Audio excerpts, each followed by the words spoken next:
The lightweight king just declared war on the featherweight champion, and what he said will blow your mind.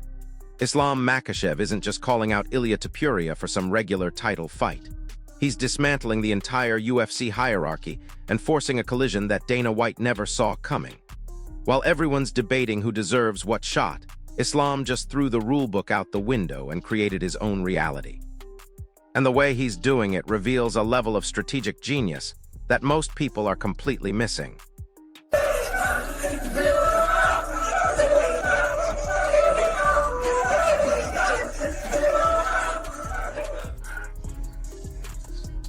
There has been a lot of talk about the potential fight between you and Ilia Topuria. How do you look at that situation?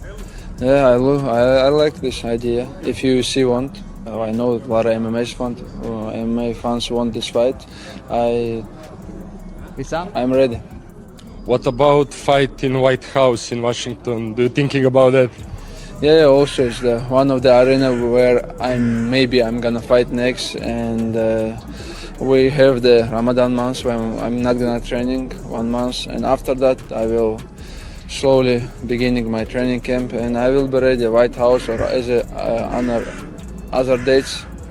I will be ready. Arman Tsarukyan, is he the hottest guy right now? I don't see anybody controlling the media as well as Tsarukyan. Tsarukyan's getting more headlines and doing more clicks on social media than Ilia Topuria, just by... Here's what's really happening behind all the headlines and social media buzz. Yeah, Topuria's name is everywhere right now. The guy's got more press coverage than half the champions on the roster. But here's the brutal truth that cuts through all that noise like a knife. All that media attention, all those trending hashtags and viral moments, they mean absolutely nothing when it comes to the savage reality of a 5-round championship war. Islam knows this. He's watching all these fighters chase clout and online fame while he's focused on something completely different. The real threats. The actual killers who can take his belt. And right now, that list has exactly one name on it that matters. It's really fun. But Tsarukyan has now made headlines.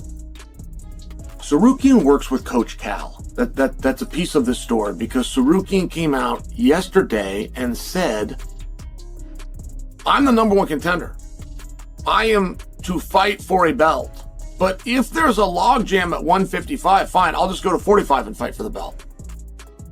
And I don't know how much he meant it, but these things are interesting. Once they're said, they become real. Like if somebody took him up on that offer. But listen to what Islam's really saying when he calls out Topuria. This isn't some desperate champion looking for a money fight or trying to stay relevant. This is a calculated psychological strike from a guy who's already 3 moves ahead of everyone else. Islam's not just ready to fight Ilia Topuria. He's telling him to bring his entire reign, his best shot, his everything, because Islam will meet him on the biggest stage in combat sports. And when a champion talks like that, when there's zero hesitation in his voice, that's not bravado. That's the chilling confidence of a man who's already solved the equation before the test even begins.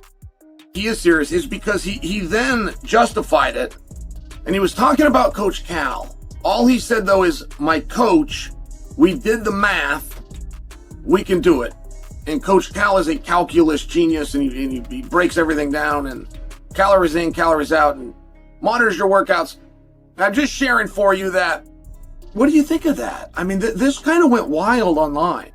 My own phone was getting text messages. Like, James, I was on an airplane and James Madison has led me. I was like, did you see this about Tsarukyan? And, I stopped what I was doing and I go, there's something interesting about it. Then it got Lopez to respond. Now here's where it gets absolutely wild. Forget everything you think you know about weight cutting and moving between divisions. Islam isn't just talking about fighting Topuria. He's talking about the science behind championship preparation. Every variable calculated with surgical precision. Every weakness identified and eliminated. This is the legendary Dagestani training philosophy in action, where nothing is left to chance.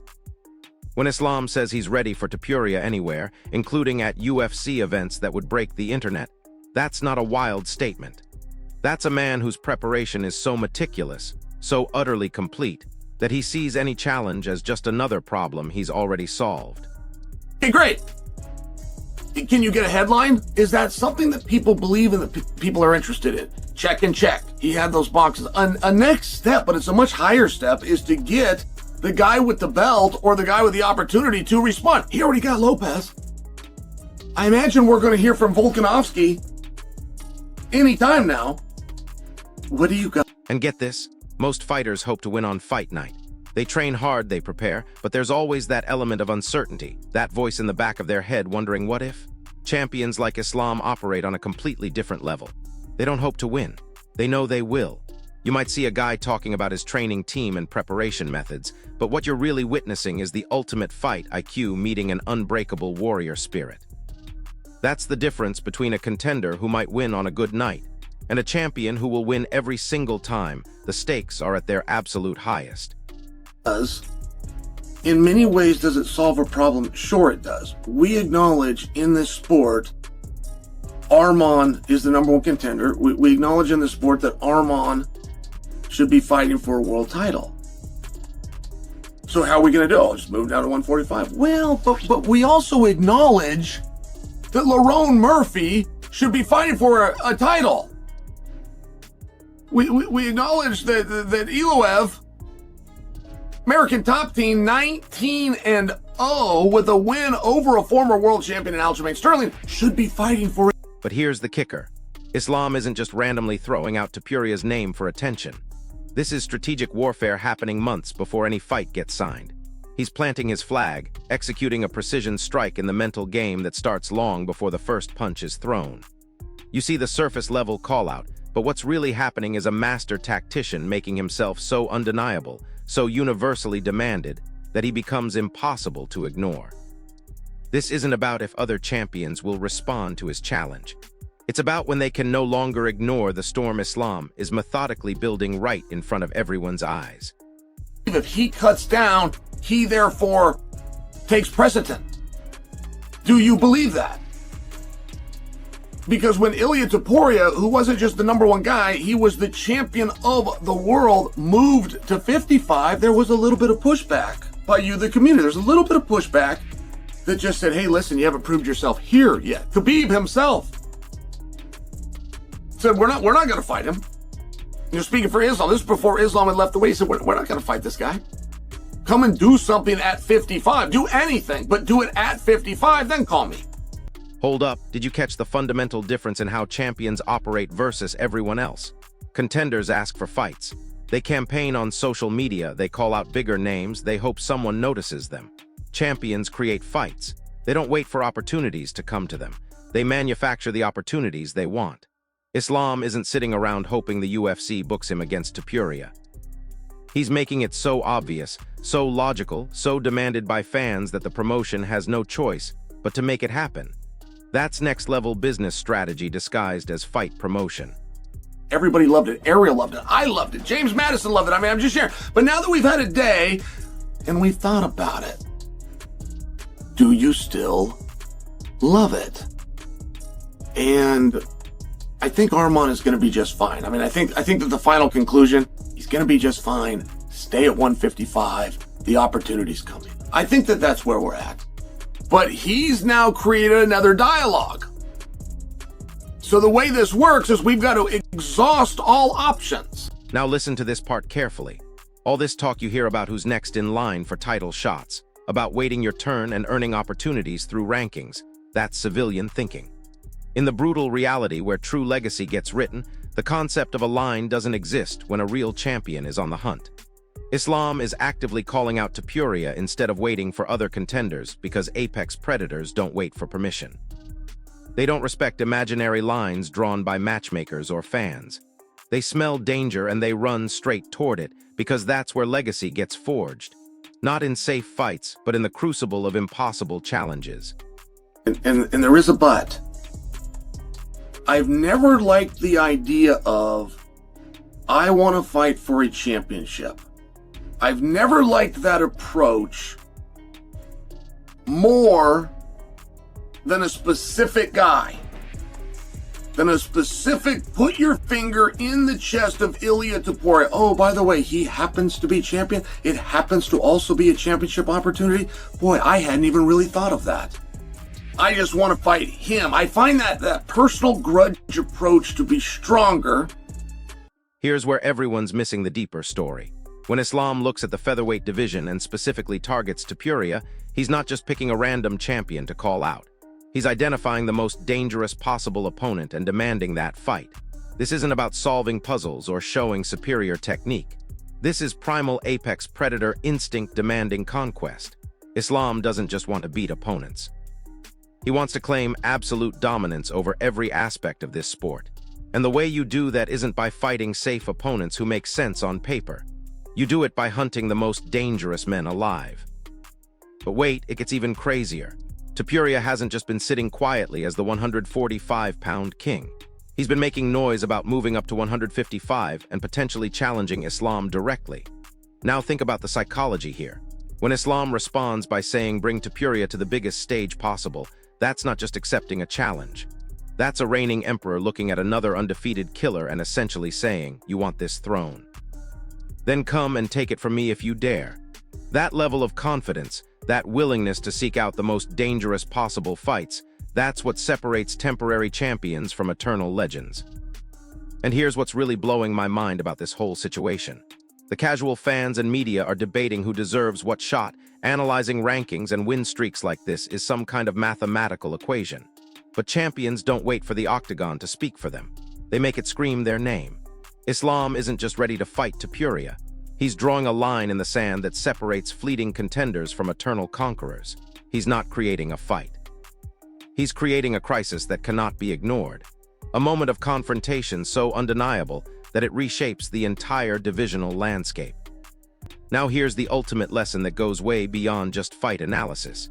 This is a blueprint for apex predator mentality that applies to any arena, not just combat sports. You cannot wait for opportunities to magically appear. You cannot sit around hoping for permission or waiting for the right moment to finally arrive. That's passive thinking. That's how average people operate. Conquerors don't ask for shots. They create the storm that everyone else can no longer ignore. They hunt their greatest risks and seek out their most formidable challenges, because that's where true dominance gets claimed and where legendary stories get written. So here's the bottom line. Islam Makhachev just showed the entire UFC roster how a real champion operates. While everyone else is playing by the rules and waiting their turn, he's rewriting the rulebook and forcing a collision that could reshape two divisions. This isn't just about one potential fight.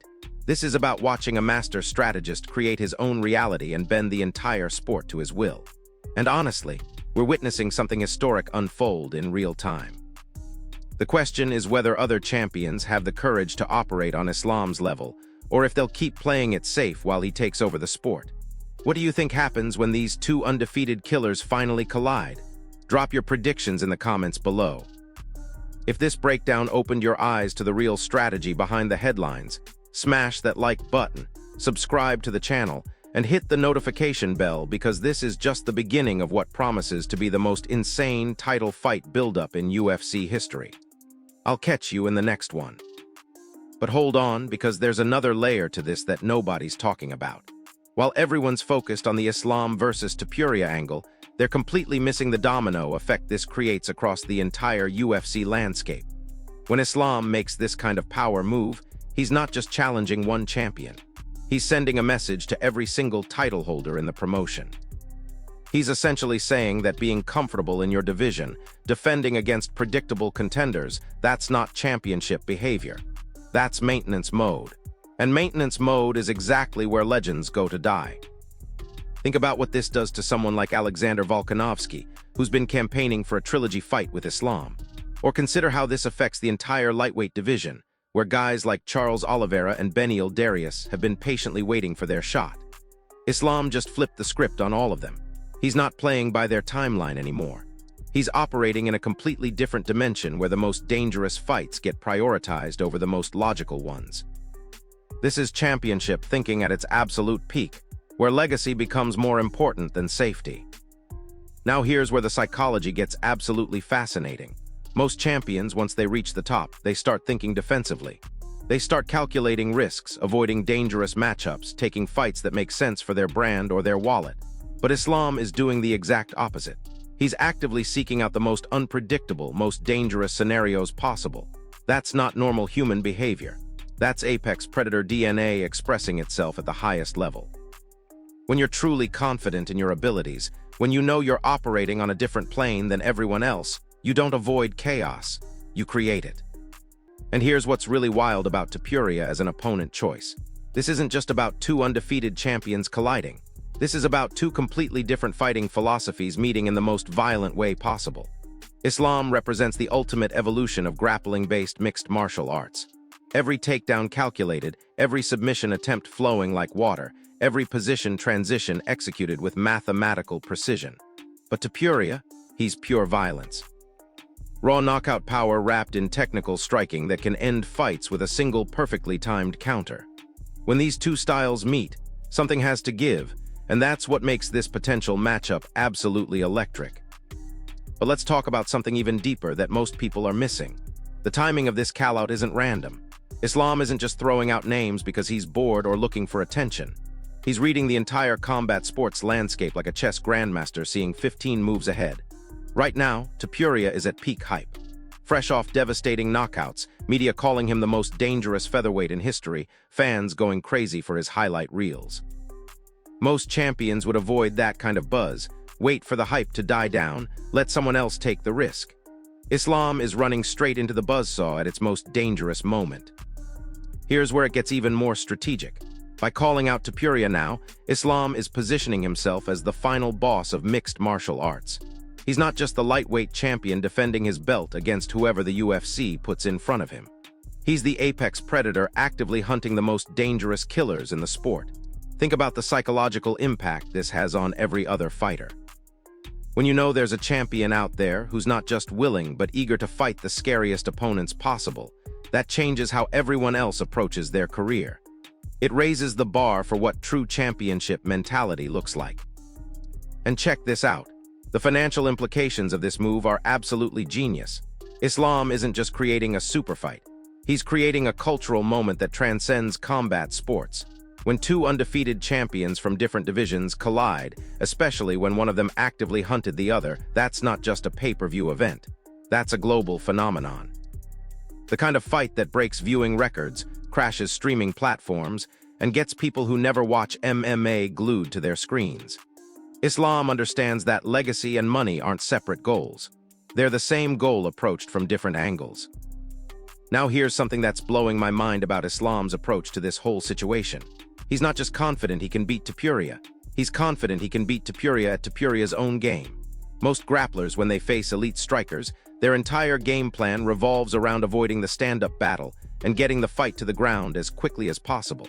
But listen to how Islam talks about this potential matchup. There's no fear in his voice about Topuria's knockout power. There's no concern about standing and trading with one of the most dangerous punchers in the sport. That's not normal strategic thinking.